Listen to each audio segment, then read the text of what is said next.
Hello, everyone. Welcome back to another episode of NOAH Unleashed. If you're new here, hi, I'm Melball Collins. I like watching Japanese wrestling, and this is NOAH Unleashed, a weekly show where I talk about my favorite Japanese wrestling company, Pro Wrestling Noah.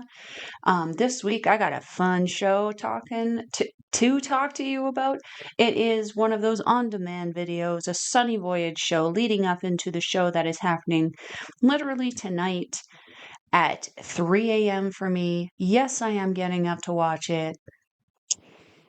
Yes, I will have a review out for it probably the same day because the second one will be at 8 p.m. for me here.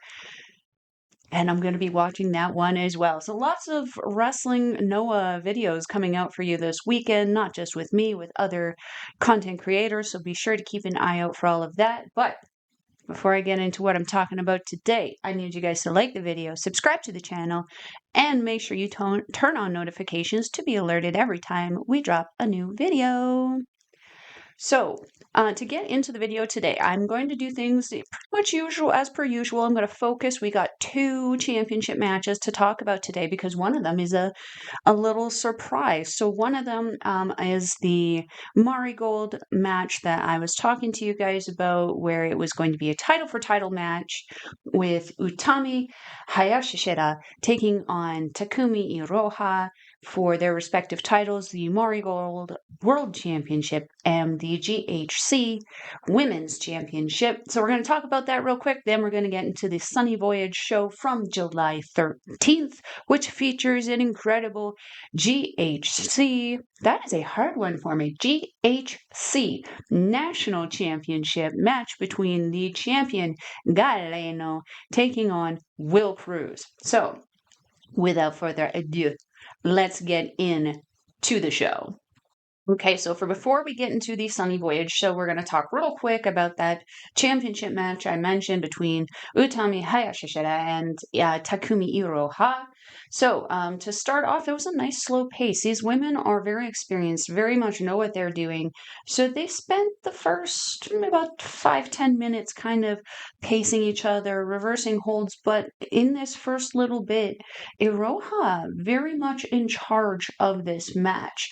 Lots of reversals, lots of lockups, lots of attempts at moves being thwarted by each other. These women know each other very well. Got shout out Fulton on commentary. He had this amazing quote that I hope I do justice in him saying, but it just kind of made my little black heart feel a little less black.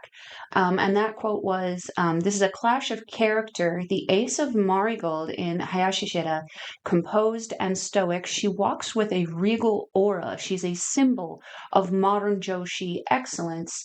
Then you have Iroha, earnest and charismatic, hard-hitting. She bridges generations. Trained by legends, now she walks among them. Such a great quote. I absolutely love that. So, continuing from here, Hayashishita tries to escape a headlock, but Iroha refuses to let go, kind of sliding her through. I like seeing those kinds of reversals. It's not something I see a lot around here. There's a battle of shoulder tackles that ends with Iroha flipping over Hayashishita into a single leg crab. Iroha then starts feeding Hayashishita really hard kicks before flipping her over into a bum-to-bum Boston crab, sinks it in deep, really focusing her attacks primarily on Utami's back throughout this entire match, knowing it's been a perpetual problem in the past. So it was very interesting to see her attack that retrospectively, on the other hand, Utami attacking the past injured legs of Iroha. So it was a very interesting story these two were telling with each other. Iroha feeding some. Oh no, I already said that one. Boston crab. We're going to flip. Oh no, I didn't say this one. Okay, so Iroha starts feeding Hayashishita hard kicks before flipping her over into that Boston crab, which then Iroha transitions into a high angle Boston crab. And then because Utami is able to kind of wiggle out of that, she kind of wiggles it down to a single leg crab again before Hayashishita makes it to the ropes. So Scorpion Deathlock by Iroha, but Hayashishita makes it to the ropes again. Iroha with this crazy submission. Commentary didn't even know what it was. This was insane. I'm describing it as like a gory hold backbreaker submission. She was essentially a seatbelt on her back. It was so unique, so different, so very, very cool to see. Iroha very much in control up until this point of the match, and only 15 minutes has passed up until this point. Get past my 15-minute mark in my notes here because there's a lot of them. Okay, there's a strike trade-off on the outside with Iroha knocking Hayashishita down. Hayashishita tosses Iroha into the chairs, but Iroha does come back with a snap suplex. An avalanche air raid crash by Hayashishita onto Iroha. No, I looked away and lost my spot. There we are. Okay, German suplex hold by Hayashishita, but she cannot maintain the hold because of the damage done to her back up until this point. High kick and running knee from Iroha for 2. Hayashishita putting on a outside toe hold, which was a very much a go-to move for her throughout this whole match. So yeah, the outside toe hold on Iroha, but Iroha makes it to the ropes. There's a scoop slam and elbow slam to the knee by of Iroha by Hayashishita. Hayashishita locking on that toe hold again, and then when Iroha tries to escape from it, she transitions into a Texas cloverleaf and then spins her over, driving the heels into the ground and really shocking those knees. We saw Iroha bail out of the ring very quickly at this point. And then on the outside, we see the ref kind of call off Utami, who comes out to try to grab Iroha. He's kind of fidgeting with it, and from what I see as someone who has dislocated their knees before, it looked like he reset her knee really quickly, the right knee, before kind of continuing on with the match. And at this point, we are 30 minutes into this match. On the outside, still, Utami takes Iroha into the crowd and then yeets Iroha down the flight of stairs, locking the toe hold on her again on the stairs on the way down. So trying to get back in the ring, Iroha ends up swinging around, almost like 619 style, booting Utami in the face, but on the next kick attempt, she does block it and delivers a dragon screw, a leg whip, tossing Iroha back to the outside. Release German. Back in the ring by Iroha, release German thrust kick and spinning heel kick by Iroha, but the damage done earlier prevents her from capitalizing on her knee.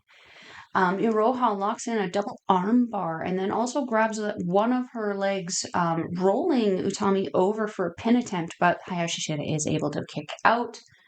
Liger bomb by Iroha, followed by a swanton bomb for 2.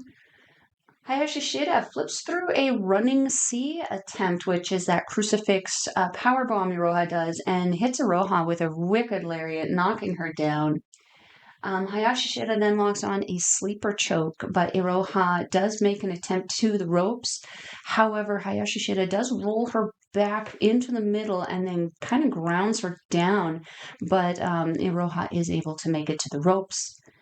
Torture rack bomb by Hayashishita, followed by immediately by toe hold, but Iroha does make it to the ropes. Iroha folding Hayashishita's head down in that corner, kind of doing that Will Ospreay move where he kicks them in the face, and then attempting the where did I go from there? Oh yes, okay, running C. I knew that was the move. Okay, so folding the head down, Ospreay style, kicking Utami in the face with a thrust kick, followed by the running C, but Hayashishita is able to actually roll through and pin Iroha for 2. So back in the ring, trading shots, Hayashishita drops Iroha with a huge forearm, drags her back in for a snake eyes on the second buckle corner there. Spinning hijack bomb by Hayashishita, but Iroha is able to get her foot onto the rope. We're at 50 minutes in, you guys. We are now 50 minutes into this match. Iroha throwing hook kicks to try to free herself from Utami's grasp. And then I lost my spot again. There we are. Okay. Followed by a high kick. Both women down. Rapid fire kicks from Iroha for 2. Release German trade-off. Neither one of these women wanting to stay down, taking the German and then popping up, surprising the other one with the German release. Back and forth, back and forth. We're going to go into the finish, you guys. This match was crazy. It was crazy long, crazy exhausting, crazy great, though. The pace of this match, so good. So again, the finish comes. Palm strikes back and forth. Both women landing good, hard strikes, falling down, and the ref starts the count. Both women cannot answer the count of 10. Both women were struggling to get to their feet, but unfortunately unable to do so. The referee calls the match. Both women are counted out. Technically, I guess, kind of a merp ending, but I really did like how they kind of played it out because both women retain their titles.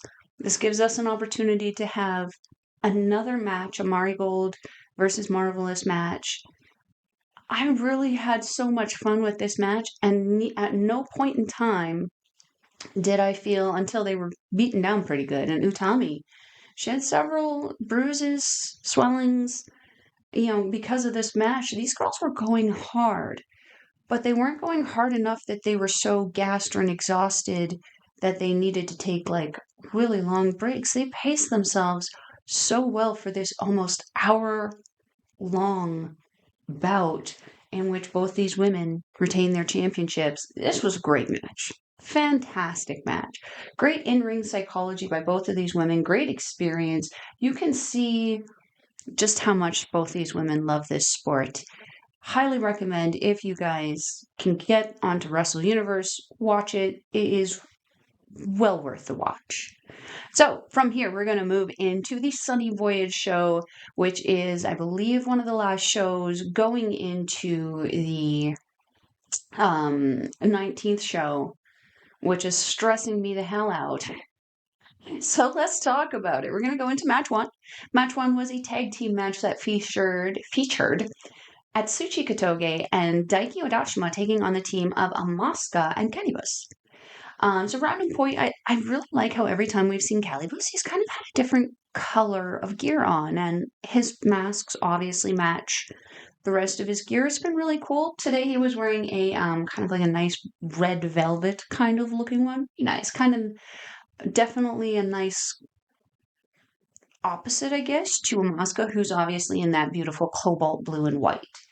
So, few notable points from this amazing opening match was Odashima and AMAKUSA tearing it up and having a really fun, high-speed beginning in the beginning here, ending with Odashima doing a drop kick and one of those little head spring kip-ups. I love seeing those. I just think they're hilariously cool.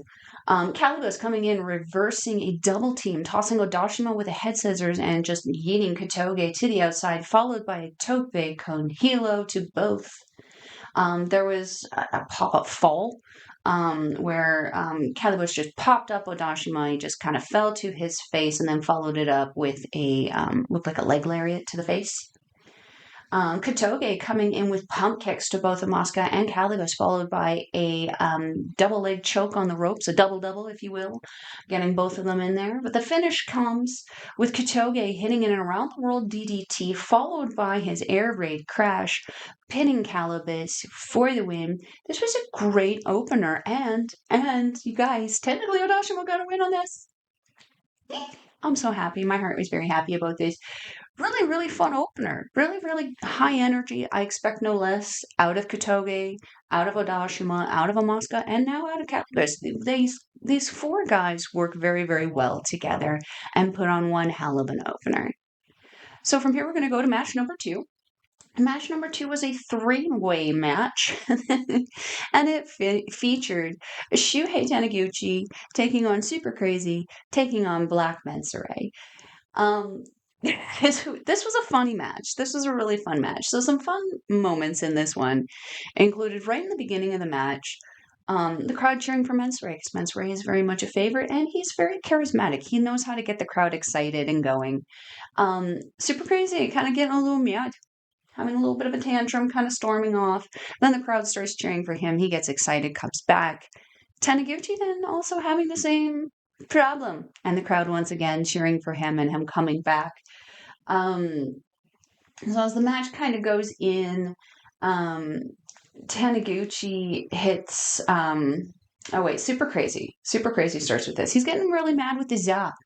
Really, really mad with the za. So he grabs Black Mensore and he hits his head on every buckle on the way down, and then follows it up with a sassy za, which I love and appreciate. Taniguchi, though, follows it up with hitting super crazy on every buckle on the way down. No za, no sassy za. Very, very disappointed about that. And then Black Mensore, not to be outdone, grabs Taniguchi and hits his head on every turnbuckle on the way down. Also no za. Disappointed with that. I would have loved a sassy za. There was a lot of zawing happening in this match, though. A lot of Zaza eye pokes, a lot of Zaza with the crowd. It was a lot of fun. This was very much an anything you can do, I can do better style of match, which I felt with these three guys was just comedic gold. So the finish comes. Taniguchi reverses the za eye poke from Black Mensore, and then while Mensore is kind of distracted, he rolls him up with a small package for the win, or at least I think that was a small package. I'm still working on learning pins, so if that's not a small package, please let me know. But yeah, rolls him up, small package for the win. It was a nice way to kind of, start the show off again. We got a high energy competitive match. Then we also got a really funny competitive match with these guys. It was helping the show flow really, really nice. Really, really fun. I love seeing these three. I will za every freaking day. Any day, all day, every day. So, we're going to move on to match number 3. Match number 3 was a 6-man tag match, which featured Tetsuya Endo, Dragon Bane, and Alpha Wolf, taking on the team of Kazuyuki Fujita, Shuji Kondo, and Eita. I'm actually enjoying the combination, specifically of Eita and Shuji Kondo. I feel like the two of them are kind of in the same mindset right now, and thus they work very, very well. So let's get into some points of this match. Eita and Dragonbane having a fun, fast start, but then Eita kind of getting a little overwhelmed and kind of getting out of dodge pretty quick. Endo coming in with Fujita, putting him in an abdominal stretch, but Fujita able to power out and flip Endo out. Alpha Wolf. Someone feed this man non-nomming on everyone, and I mean everyone. It wasn't even just the opposite team. It was Dragonbane. It was Endo. I'm sure if the ref grabbed him, he would have nom-nommed on the ref as well. Someone feed this man. It was really funny after he had stopped nom-nomming on Tetsuya Endo, Dragonbane kind of giving him shit and a little on the head. Stop doing that. We feed you enough. But clearly not enough. Get him some protein. My goodness, the poor man must be starving. Turnabout fair play, though. Everyone kind of coming back in from the opposite team, starting with Eita, and then starting with Kondo and moving into Eita. Fujita, not hungry though, did not nom-nom on Dragonbane, but for some reason, even though Alpha Wolf is the one nom-nomming on everyone, Dragonbane is the one getting nom-nommed on back. That sounds like some girl logic to me. Anyway, moving on. Triple team by Los Golpeadores and Endo, where Eita is begging not to be sent to the ropes, but is anyway, and is fed into a double drop toe hold by Bane and Endo, a second rope moonsault by Alpha Wolf, and then followed up by 2 standing moonsaults by Dragon Bane and Endo. Eita taking out the champs with a wheelbarrow to Bane into a Rana on Alpha Wolf, and then follows it up with a quick head scissors on Dragon Bane as well. The finish comes. Eita hits a high kick on Dragon Bane while Eita's on the inside. Bane is on the apron.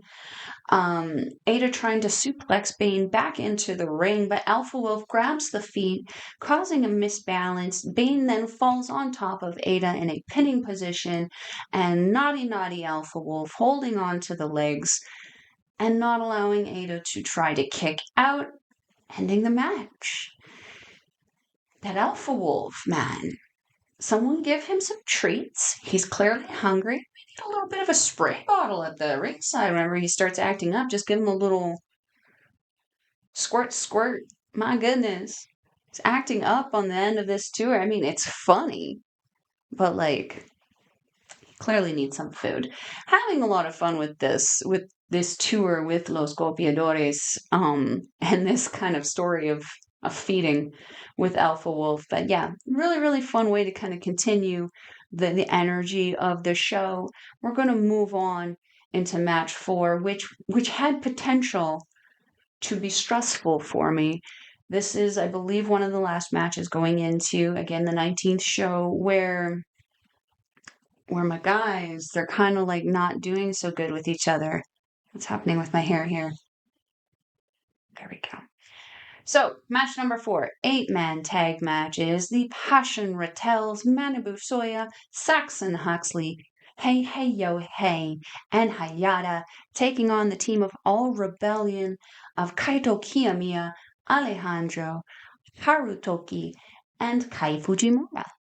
So, right on the intros, I thought this was adorable. Some kids kind of got past the barricades and got to kind of be a part of the All Rebellion intro. I thought it was so cute. I love seeing kids getting excited about professional wrestling because that's the future fans that we're going to have to be dealing with in the studios and in the auditoriums and the venues. So it makes me excited to see them having fun and exciting experiences at shows of this kind of capacity. So the Passion RATEL'S apparently on the same page. I mean, everyone else kind of was. It was just kind of HAYATA being the silent darkness that he is. The darkness silent. I can't remember which way. My ADHD is kicking into. But anyway, he is the darkness. And he's kind of been acting like the darkness with Yohei. But this match seemed to be starting off pretty good with them. So let's get into the match. Huxley and Kiyomiya having a great exchange at the beginning of this match. Huxley absorbing everything, knocking Kiyomiya down. Soya Harutoki also having a really fun little back and forth. Harutoki hitting a crossbody. Yohei and HAYATA working together until they weren't. And then they got upset by being taunted by Fujimura and Alejandro and started bickering on the outside, at which point HAYATA kind of abandoned Yohei and I started to have stress. Big team attack by All Rebellion on Yohei, followed by a team attack on Fujimura by HAYATA and Yohei. So then my stress level kind of balanced out there because they seemed a little fine. Passion RATEL then unleashes on Fujimura. Soya and Huxley also unleash on Harutoki as Huxley does a crossbody on the ropes, followed by a chokeslam backbody driver, I believe, by the Jonas brothers. So the finish here comes. Huxley tossing Harutoki into the corner, Snake Eye style, going for, I believe, his sit-out powerbomb. And Harutoki actually reverses it with a Rana double cradle for the surprise win on over Huxley. For me, there was like, we were all winners in this one. This was a really fun match with like a lot of really experienced guys just putting on a great clinic and entertaining the masses. I danced. Sorry, Huxley. I danced. I love Harutoki's music. You don't know. Just joy until you hear this music. I'm going to leave a link for it in the description box below. It's a Mark Anthony song. I didn't write it down. At least I don't think I wrote it down. I did write it down. Vivir mi vida by Mark Anthony. Vivir mi vida. Give it a listen. It is so good. It makes my heart happy. This match didn't stress me out as much as the matches leading into this were before, where it was Passion RATEL'S versus Passion RATEL'S, we kind of see a unification of Hayata and Yohei going into their championship match. That being said, you can still see Hayata kind of doing the like up down from the corner kind of thing. He's watching. He's watching. And I'm scared, but it's good to know that at least the marital status of Yohei and Hayata is good. So, from here, we're going to go into match number 5. Match number 5 was a singles match featuring Daiki Inaba with Manabu Soya taking on Takashi Sugiura with Yoshitatsu. So, Inaba starting off strong against Sugiura until he was dragged to the outside. Tatsu trying to get involved, but Soya giving him shit right away, making sure he's not getting involved. Sugiura starts with a rear choke at one point and then transitions into almost like a camel clutch looking thing, except for the arms aren't up over the legs. Looks really, really cool. Inaba hitting his battering ram spears in the corner, followed by a cool cannonball. I love me a good cannonball. Soya being the perfect cheerleader for Inaba. At one point, he's down on the outside, and Soya's just like, John, it's just really trying to will him back in. And he did. He managed to get back in by, I believe, the 18 or 19 count, which was perfect for me. At one point, also, Inaba locking in an octopus, but Tatsu does get up on the apron to distract the referee and break the hold. So the finish here comes with Sugiura catching Inaba in a choke and then keeping him in it, choking him out. The referee does lift the arm a couple times. Unfortunately, it does go limp, and the referee does stop it with, I believe, a TKO. And then Sugiura just kind of, not even really boasting, he just kind of leaves. Just kind of pieces out. Inaba carried out by Soya to the back. Gosh, poor Daiki. Poor Daiki Inaba. We're seeing this story of struggle, and it's being told so well. It's, for me at least, it is garnering such sympathy towards Inaba and his struggle. And could we see Sugiura now potentially, excuse me, Sugiura potentially teaming up with somebody and trying to come after that tag team title? Jack is back. Could we see Jack, or maybe this new X member who's going to be joining them on the 19th? Maybe that member would like to join Sugiura. I guess we'll have to just wait and see what kind of is decided on after this point. So from here, we're going to move into the 6th match, and this was an 8-man tag match featuring Team 2000X, a combination of Ozawa, Daga, Tadasuke, and Owada-san, with Yoshitatsu, taking on NOAH's 3 Racha, Keno, Kenta, and Ulka Sasaki, as well as the Sunshine Hero, Junta Miyawaki. So some notable points in this: Miyawaki hand-delivering Kenta's shirt to a lucky fan in the crowd. That made me very happy. Again, I love seeing the crowd interaction, and I love seeing it in this positive manner. So Ozawa starting the match by hitting Keno in the face with his title. Because how else would a Team 2000 match start? So yeah, at one point Ozawa hitting a springboard senton on Keno, followed immediately by a top rope moonsault springboard. Top rope springboard moonsault to Keno, which Keno does avoid, but he does instead get an arm drag and a drop kick. Daga and Sasaki, I've mentioned it before.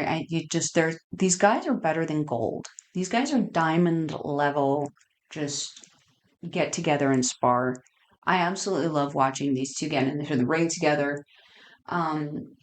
Owada-san talking his shit, coming in, just running his mouth. He's such a brat, and I love it. But he gets hit. He gets hit for talking his shit by Miyawaki. Miyawaki hitting a pair of arm drags, followed by a drop kick, and of course his beautiful springboard second rope plancha to the outside. Oh man. Okay. Gotta wrap it up. We still got the main event to talk about. So shenanigans with the team in the corner with Miyawaki, Daga giving the shirt so that they could choke, putting his foot in his face, rubbing the shirt all over him, just shenanigans, and I kind of love it. Kenta coming in though, taking out everybody, taking out the team. We saw a prequel to the 19th show with Ozawa and Keno just trading moves. Ozawa with a drop kick in the corner, followed by his massive missile drop kick. Keno with his kicks. Ozawa spits now. I've noticed Owada-san and Ozawa now spitting. That must be, I don't know, they're llamas. The team coming in, Owada-san hits that assisted pile driver on Keno with Tadasuke. Oh, we're going to go into the finish here. Finish comes Keno, locking in that Keno special onto Daisuke, but Ozawa coming in and just smacking him. Doesn't work. Does not work. Keno refuses to let go, and Tadasuke does tap out. Sasaki did come in to drag out Ozawa so that they could kind of get to that kind of submission position. Rhymed. Anyway, post-match, Keno. He always knows how to poke that bear. So he's sitting there getting in Ozawa's face. Ozawa, very emotional, very outbursty. We don't usually see the champion kind of getting like this. So it's very interesting to see how Keno has almost out-chaosed the Chaos Master of Ozawa. I'm interested to see how this all goes. And of course, we get our 3 Racha pose with the Sunshine Hero. So from here, we're going to go into the main event of the evening, GHC National Championship match. Galeno taking on Will Kroos. Let's freaking go. I'm so excited for this match, and it did not disappoint. I love me a good big boy match, especially when the big boys are really, really good trained big boys. Let's get into it. So, lock up between both these guys at the beginning, neither one wanting to give in. Eventually, though, Kroos does push Galeno to the ropes and gives a clean break. A little pat on the head, a little bit of a little antagonistic, but I loved it. Again, but then we see another lockup where Galeno then gets Kroos onto the corner, does the same thing, but rolls back instead of doing the little pity pat thing. Shoulder tackle battle starts. Goes 2 rounds. These guys not backing down, not giving in. It's very interesting because, like, with Will Kroos, this is kind of my introduction to him, and boy, has it been an introduction. But with Galeno's not typically used to doing a shoulder tackle and not having his opponent go down, let alone with like multiple tackles. We saw him struggling a little bit, and it was a very interesting change of pace. So, yeah, getting back into my notes here. Okay, both men attempting moves back and forth, both struggling until Galeno hits Kroos with a kick and tries to scoop him up for, I believe, probably a scoop slam. Kroos, though, too much of a big boy for Galeno. They end up falling into a pinning predicament with Kroos getting a 2.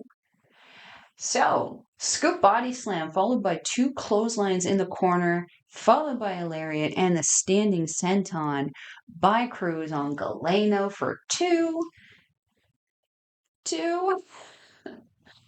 Galeno does his neck snap taunt followed by a high crossbody for 2 on Kroos. A clothesline on the apron by Galeno followed by a body press to Kroos on the outside. Big chops and strikes back in the ring by these 2 guys, neither one of them backing down, attempting crossbodies at the same time as each other, and just hitting brick wall. It was great. I mean, probably painful, but great. Blue Thunderbomb by Kroos for 2. We got a massive cannonball in the corner, and again, I love me a good cannonball by Galeno.